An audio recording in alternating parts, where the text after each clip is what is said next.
Vamos a conocer lo conocido.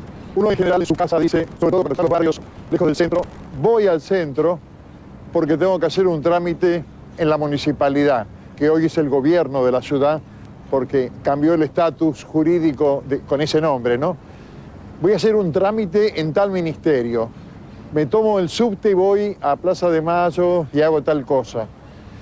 Si uno lo quisiera complicar esto a la manera de un juego, de un divertimento, de un ejercicio, uno podría decir, voy a ir al antiguo barrio del tambor. Era el barrio de los negros, los tambores que surgían de ahí, esos ecos de la cultura africana en el Río de la Plata, retumbaban justamente en el barrio de Montserrat, la Virgen Negra de Montserrat, que es la que le da nombre al barrio por la parroquia, la Virgen de los Catalanes en España, y es también el barrio del Mondongo, porque los negros tenían el hábito, la costumbre de que uno de sus platos favoritos era justamente el mondongo. Entonces, en realidad uno está en el casco histórico de la ciudad, y esto es una de las zonas más ricas en edificios, en historias, en personajes. En cada metro, en cada centímetro de tierra hay una historia y un personaje que se encierra. Es nuestro casco histórico y acá no hay lugar a dudas. Desde Jujuy a la Antártida, este es el barrio de Plaza de Mayo, el barrio del centro, el barrio de Montserrat. Aquí comienza el programa.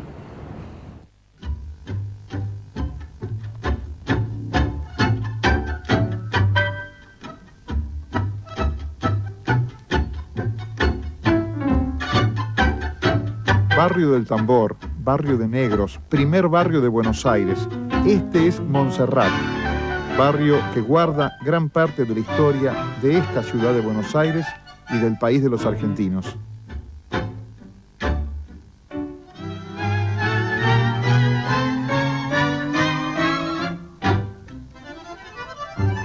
¿Cómo es esta zona de la ciudad de Buenos Aires que concentra tantos lugares históricos?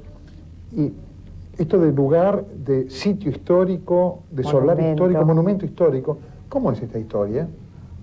Estamos casi en el corazón, diría, fundacional de Buenos Aires, porque es cierto lo que vos decís, que en torno a la Plaza de Mayo, que fue casi una protagonista de tantos episodios de nuestra historia, se constituyeron, según la tradición y la traza española, los edificios correspondientes a las instituciones de los distintos poderes.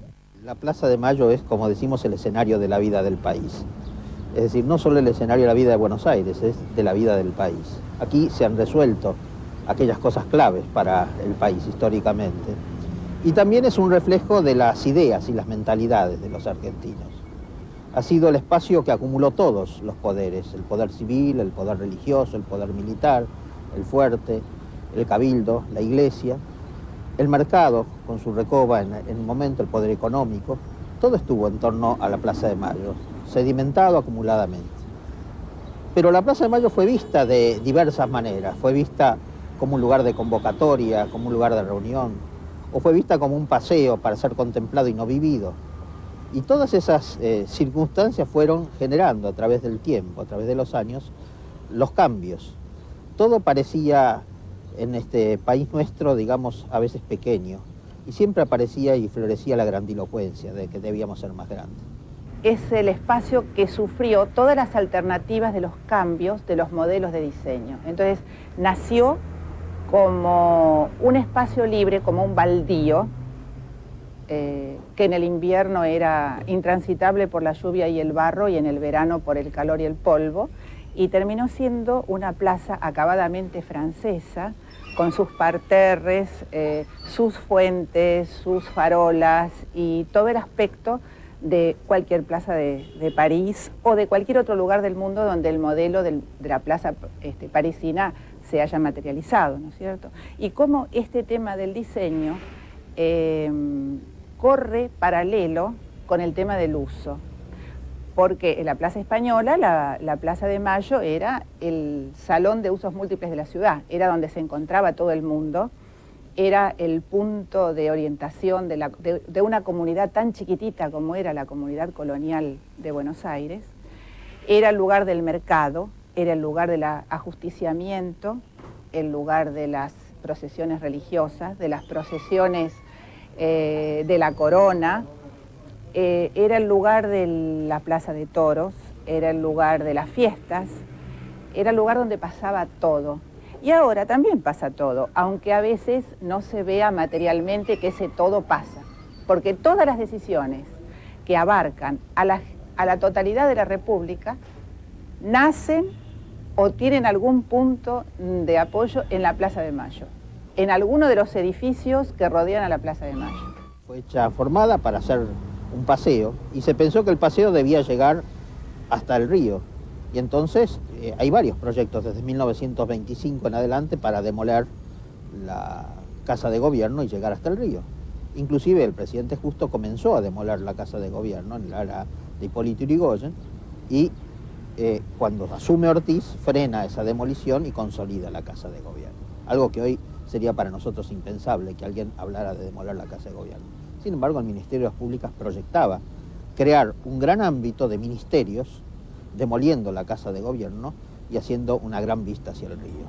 Una plaza no es solo el espacio libre de la plaza, es el entorno que lo rodea y que así lo definió un gran teórico que fue el primer teórico de las plazas, que fue Camilo Sitte, y dijo, una plaza, más que un espacio vacío, es el entorno que lo cierra.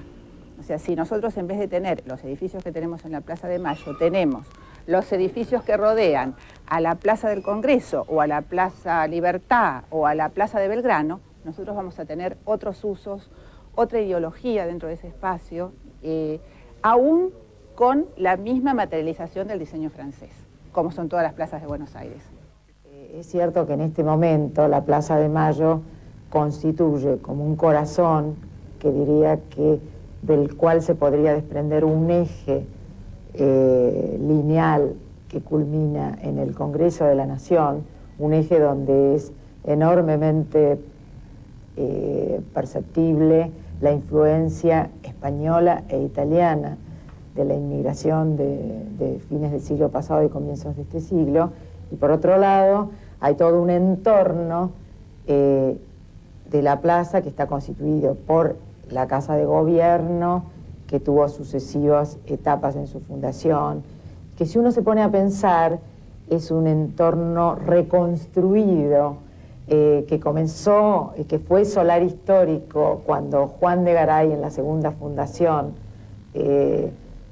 le da nueva vida a esta ciudad fuerte que había sido destruida, y después tenemos la catedral, que fue reconstruida también en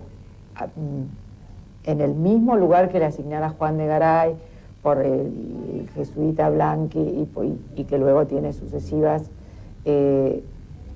no digo ya reconstrucciones, pero puestas en valor que le van agregando motivos, toda la fachada de columnas corintias, se respetó la construcción originaria, que también era de columnas corintias, se le agrega todo un bajorrelieve escultórico del francés Le Bourdieu, después en el interior hay pinturas de un italiano. De este lado estamos al ladito de la ventana del cabildo, que da al patio de nuestro cabildo.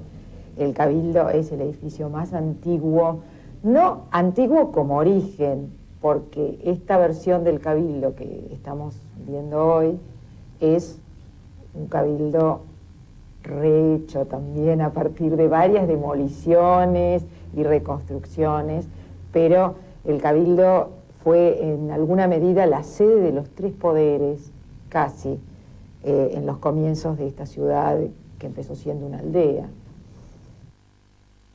Aquí, en este barrio, creo que lo que más ha sobrevivido son sus iglesias y capillas, en esta zona que está tan aledaña a Plaza de Mayo y que es el corazón sur desde el cual se construyó la ciudad. Pero nuestro cabildo, por otra parte, es como la muestra de esta tendencia a modificar y a copiar modas. Pensemos que el Cabildo fue una de las construcciones más antiguas del siglo XVII, inaugurado alrededor de 1608. Después, sobre esa base, el jesuita Blanqui, que es un poco el gran arquitecto constructor de este sur, del edificio de la ex cárcel de mujeres, colegio, casa de ejercicios espirituales de los jesuitas, después ocupado por los betlemitas para hospital, después para cárcel de hombres y mujeres, y ahora está el servicio penitenciario y está pegadita a la iglesia de San Pedro Telmo. La iglesia de la Merced, aquí nomás cerquita, donde también está el testimonio del jesuita Blanqui, de Macela, también la iglesia de San Francisco con su capilla de San Roque. La capilla de San Roque es otro testimonio de una serie de etapas en una historia que comienza siendo colonial, que después termina abarrocándose, pero de la cual subsisten algunos testimonios. Y volviendo al Cabildo, el Cabildo que fue reconstruido con sus plantas y su estilo colonial por Blanqui, después sufre dos grandes cambios.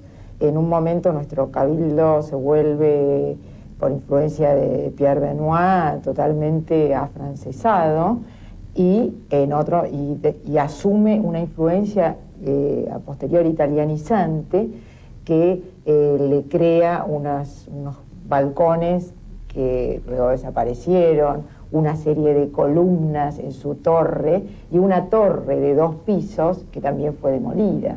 Ese mismo Cabildo que llegó a tener una torre desmesurada y que no tiene nada que ver con esta imagen original, diría, de un estilo colonial austero, que es el que hoy tenemos recuperado por Busquiazo en el año 41, bueno, este mismo Cabildo, de tener una torre altísima, italianizante, esa torre fue totalmente demolida y hay una imagen que creo que no se ha rescatado más que en el Archivo de la Nación, que nosotros la hemos recuperado, de ese Cabildo sin torres, con sus recobas.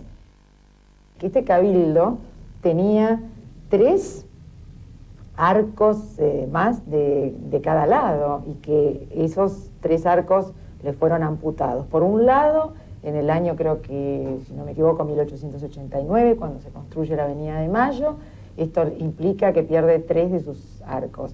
Y después, cuando se construye la Diagonal Sur, otros 3 arcos del lado sur. Con lo cual, después de todas estas sucesivas amputaciones, reconstrucciones, demoliciones, etcétera, lo toma Busquiazo y vuelve a la imagen originaria, pero en realidad es un Cabildo recuperado desde una investigación y una vuelta a los orígenes.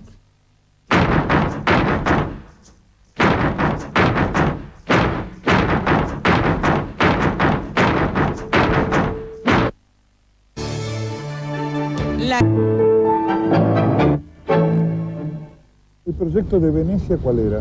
El proyecto de Venecia fue un proyecto en 1910, de los tantos proyectos locos que tuvo, de inundar la Plaza de Mayo y colocar góndolas como una manera de festejar el centenario, identificando no con París, a Buenos Aires, sino con Venecia en este caso.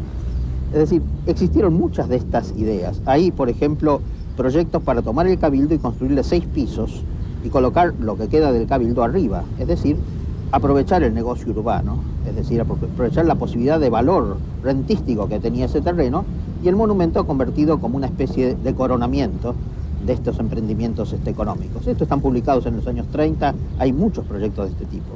¿Para la Plaza de Mayo abajo había uno también? Había un proyecto también de hacer una gran galería comercial, y ya en el siglo XIX, es decir que esta idea de retomar, pensá un poco que cuando se demuele la Recoba, Torcuato de Alvear demuele la Recoba con los comerciantes adentro.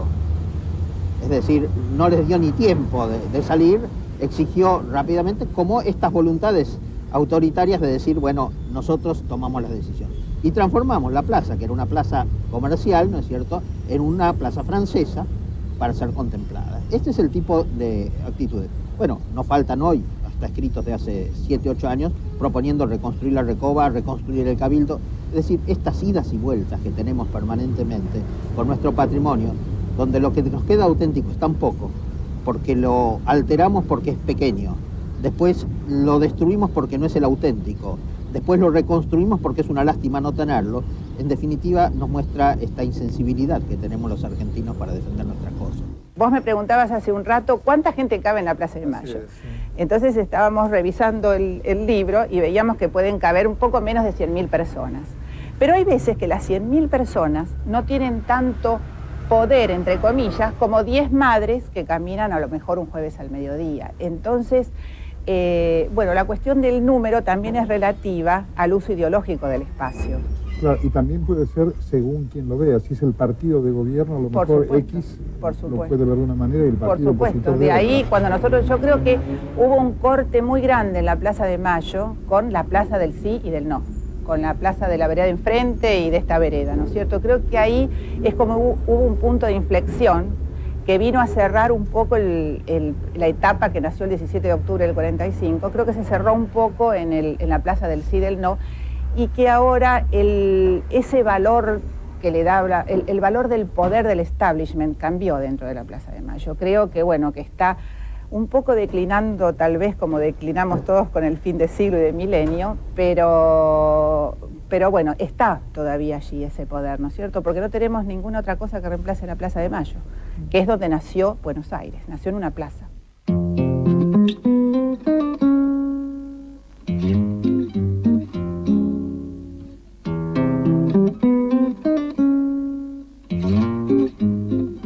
De los edificios privados que rodean a la Plaza de Mayo, hay uno que está situado en Rivadavia y Reconquista, obra del arquitecto italiano Raúl Levacher, que es de estilo neoplateresco y que vale la pena admirar.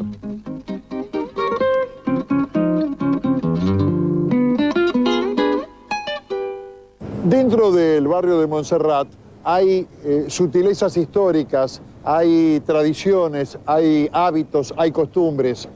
Toda la zona de Montserrat, en Plaza de Mayo, se dividía antiguamente en dos áreas básicas. Una era Catedral al norte, que es desde la Catedral hacia la Avenida Corrientes. Y la otra era Catedral al sur, que sería desde la Catedral hacia lo que hoy es San Telmo. La calle Chile es el límite donde se inicia el barrio de San Telmo. Y hay mucha gente de la historia, mucha gente erudita y mucha gente amante de Buenos Aires que todavía mantiene esta tradición. Incluso si usted recorre la zona de Plaza de Mayo va a encontrar que dice Montserrat-Catedral al sur. Son códigos, son formas para ir haciendo menos secreta a Buenos Aires. Hacemos una pausa y ya volvemos. Soy Germinal Nogués. Los invito a hablar de Buenos Aires, la capital federal, con sus sombras y sus luces.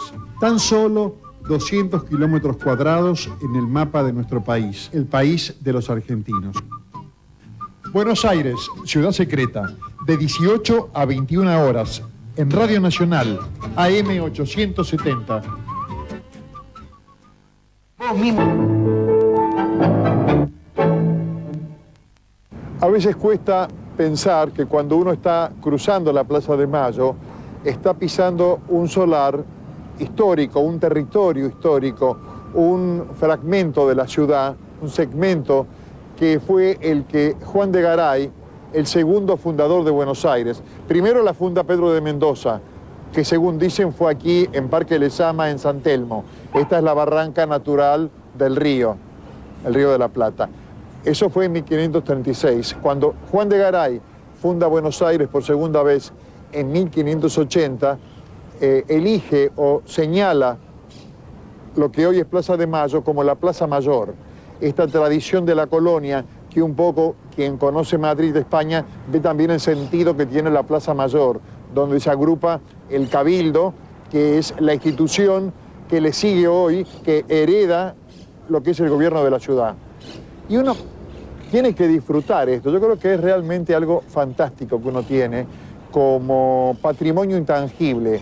Si bien fue transformado, fue cambiado y uno en la cabeza lleva casi un signo pesos, y uno es un hombre máquina. Ya en el año 40 se hablaba de que Buenos Aires, los porteños, éramos hombres máquinas. Yo creo que está en uno tener esta posibilidad de ser un hombre que vuele, que sueñe y que se deje llevar su mirada por las palomas de Plaza de Mayo. Con este criterio, continuamos.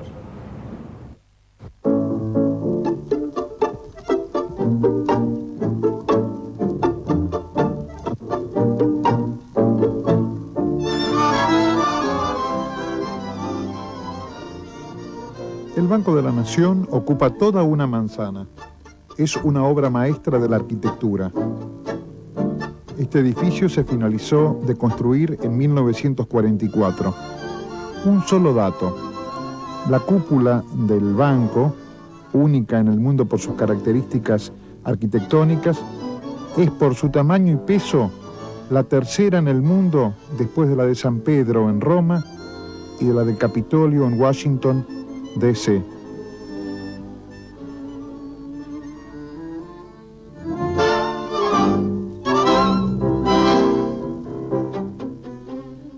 El Banco de la Nación se creó a iniciativa del presidente Pellegrini en el año 1891 y en 1892 instaló 60 sucursales en todo el país. Y en la actualidad este banco tiene casi 600 sucursales. Abrió sucursales en lugares inhóspitos donde ningún banco privado se atrevía a abrir filiales, por ejemplo en Ushuaia, en Zapala, porque el fin de este banco es más que nada favorecer a las zonas menos desarrolladas de nuestro país.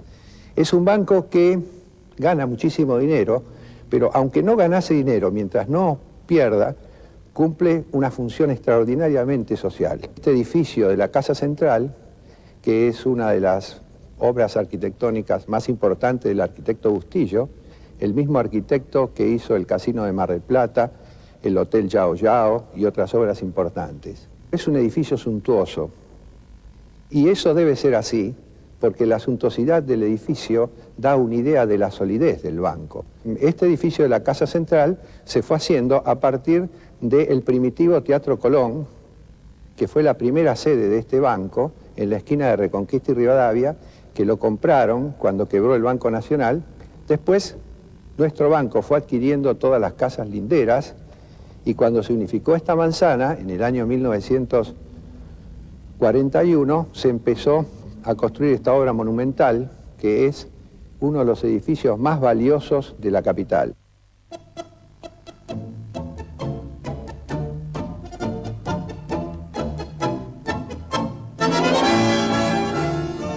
De las puertas de entrada del Banco Nación, de bronce y cuyo peso varía entre 10 y 16 toneladas cada una, hay que destacar que son accionadas eléctricamente mediante una central combinada con los relojes, lo que produce una exactitud infrecuente en el cierre de estas puertas. Un episodio de características singulares ocurrido en los años 60 generó con el tiempo una obra teatral singular que describe este incidente.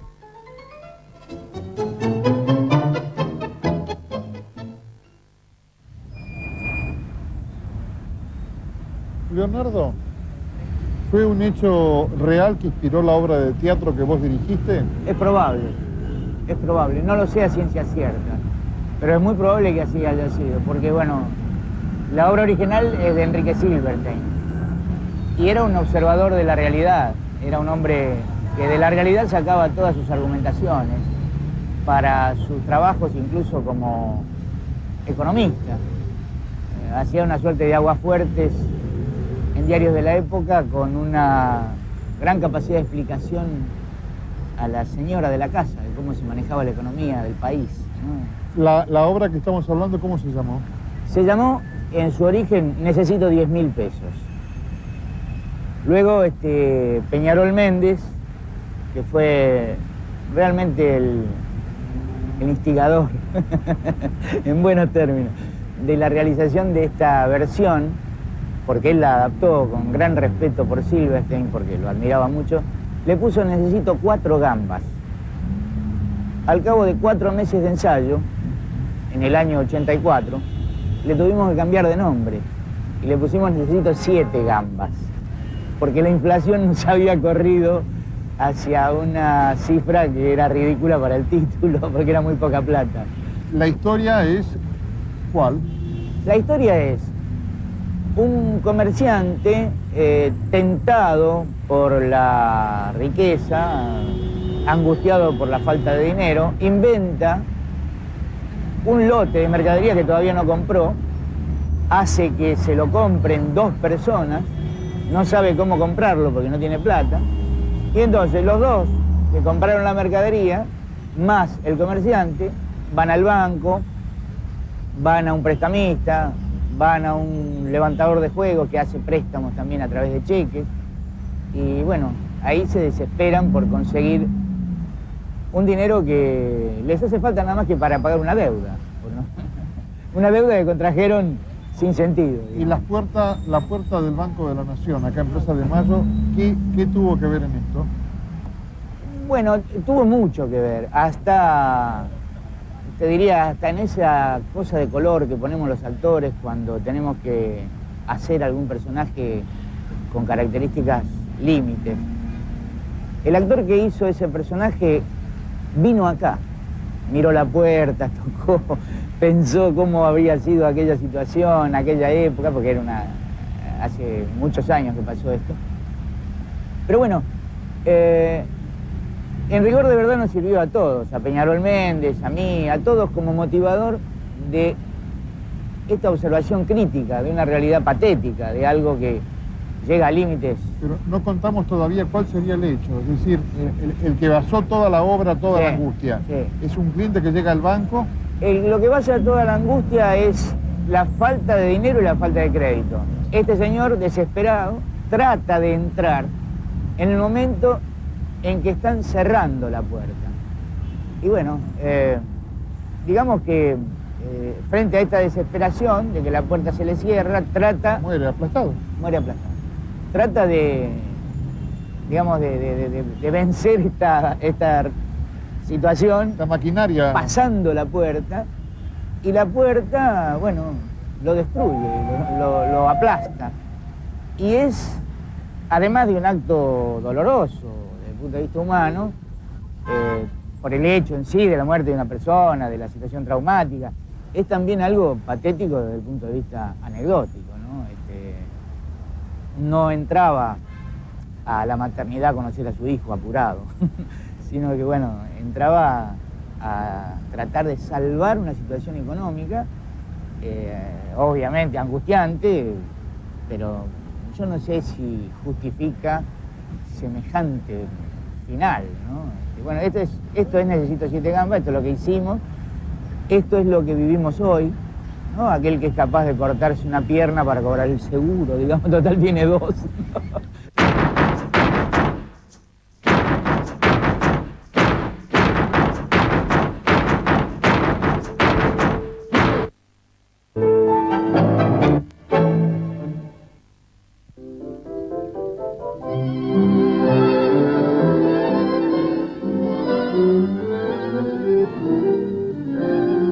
La catedral está ubicada sobre la avenida Rivadavia frente a Plaza de Mayo, barrio de Montserrat. Curiosamente, la avenida Rivadavia divide el barrio de Montserrat del barrio de San Nicolás. Y esta es una rareza limítrofe de la ciudad, ya que el templo en realidad no se halla en Montserrat, sino en San Nicolás.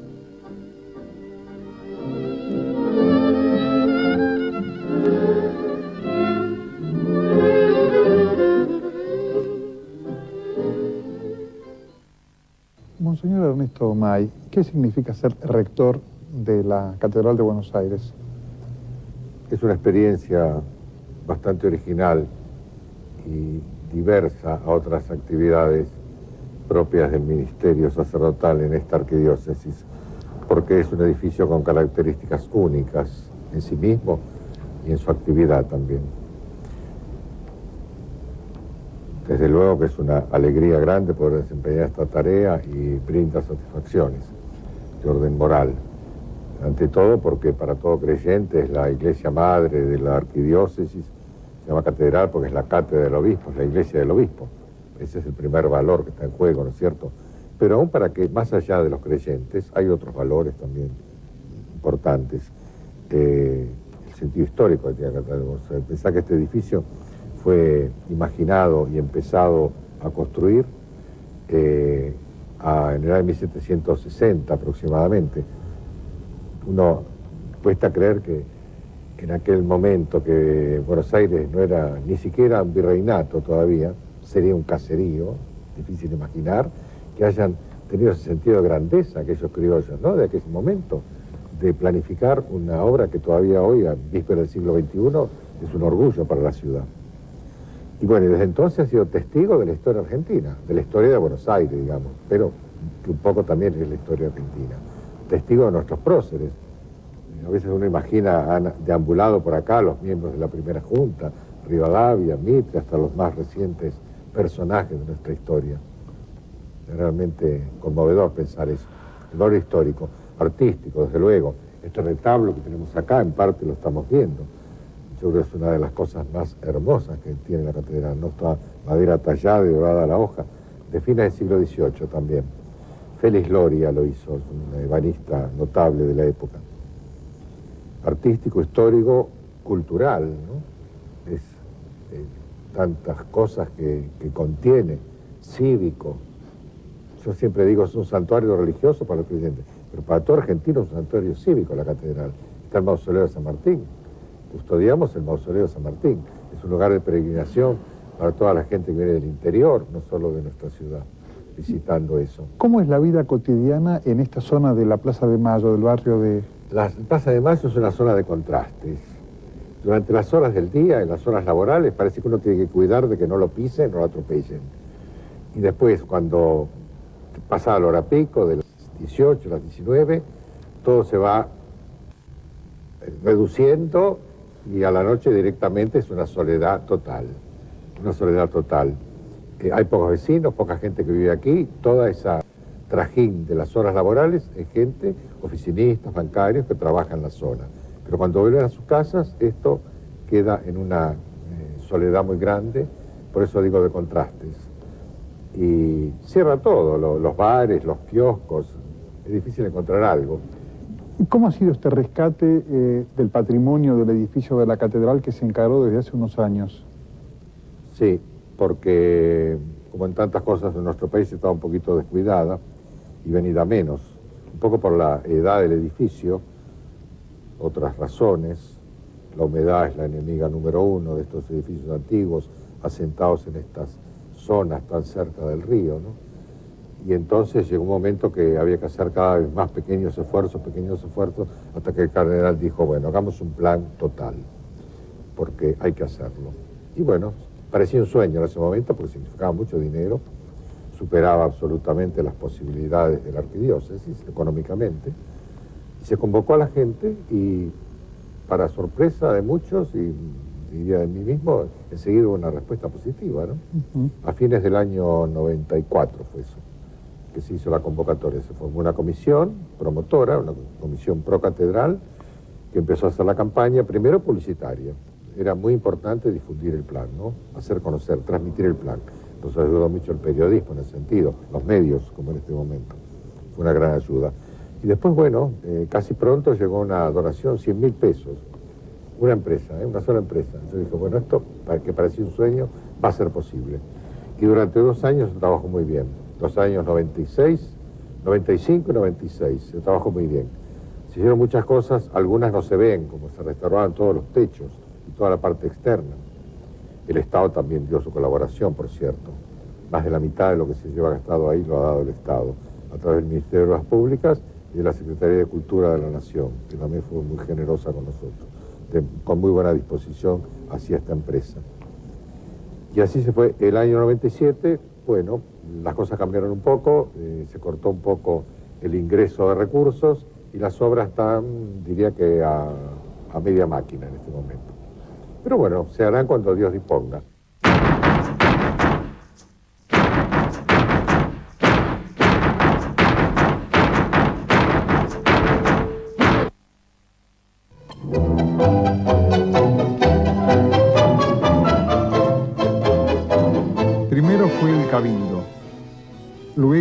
la municipalidad y hoy es el gobierno de la ciudad de Buenos Aires.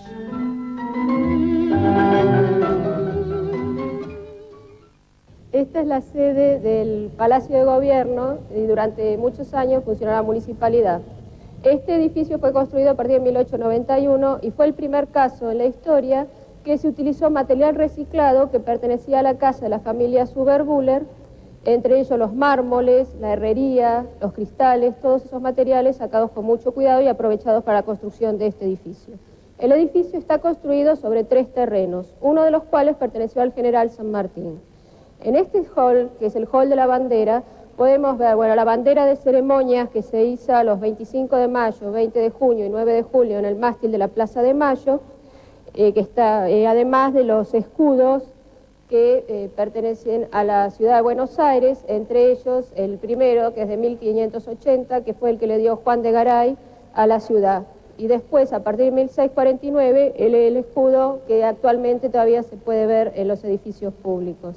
El cuadro que se puede observar en el descanso de la escalera fue un cuadro pintado por Alejo Fernández en 1531-1536, el original, y este es una copia que llegó a nuestro país en 1924. En el Salón Blanco se puede ver un cuadro que fue un regalo de Alfonso XIII en el centenario de la Revolución de Mayo. El autor del cuadro, que se llama La Fundación de Buenos Aires, fue José Moreno Carbonero, que era el pintor de la corte de los Borbones. Ese cuadro llegó a nuestro país en 1910, pero tuvo que ser corregido después que pasaron muchos años porque tenía errores de tipo histórico.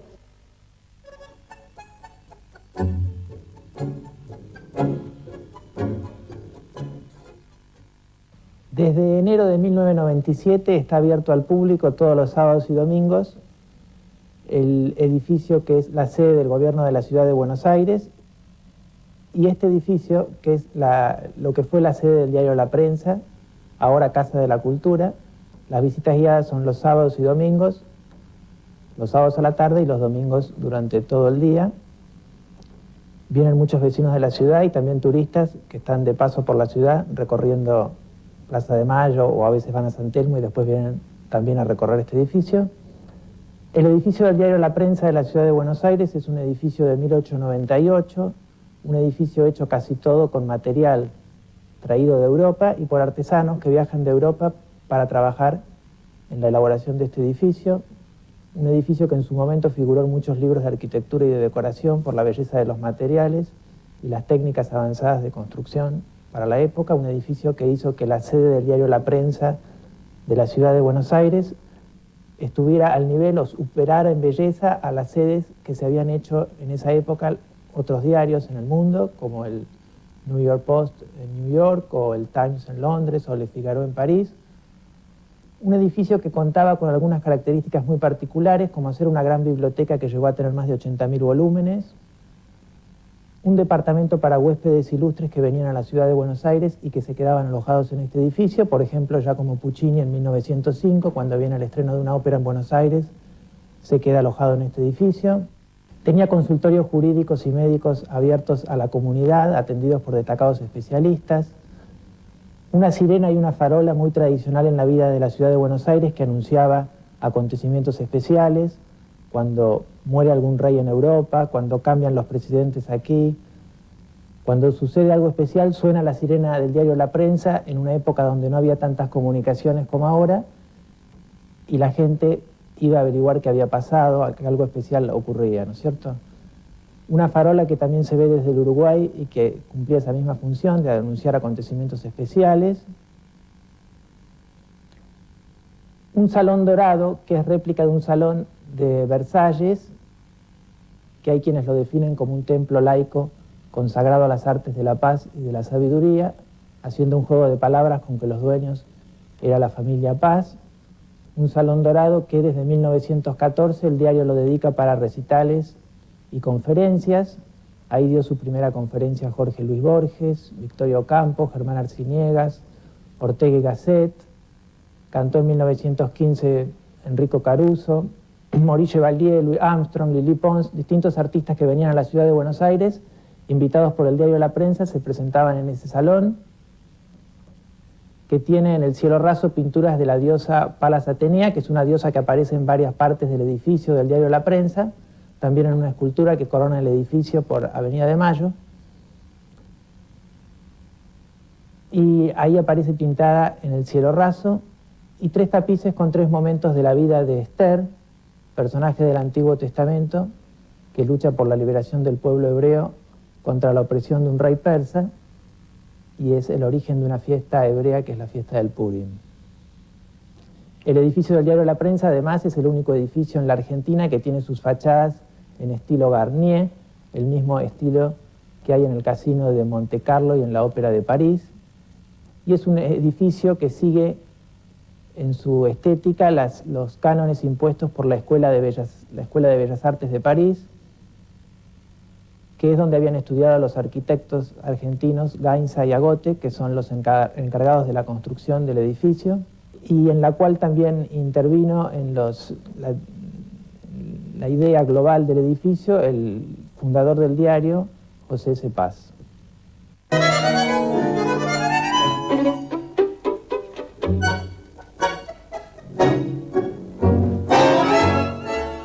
Quizás fue el último gran palacio que se construyó en Buenos Aires. En 1931 lo diseñó el arquitecto argentino Héctor Ayerza, y en él también ocurrieron muchos y muy importantes episodios de nuestra historia.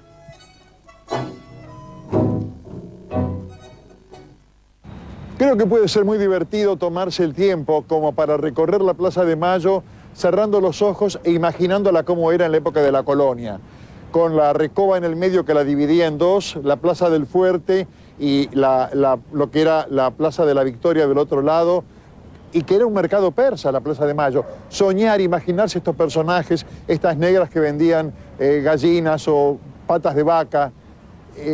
Otra Plaza de Mayo, atrás, donde está la Casa Rosada, el fuerte Don Juan Baltasar de Austria, pomposo. Luego fue también el Palacio de San Miguel, como se lo denominó.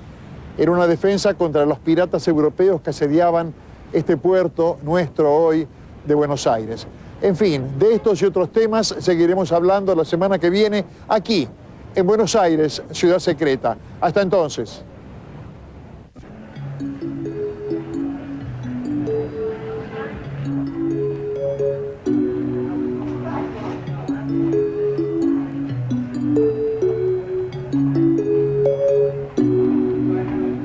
No me imaginaba que eras tan de luz.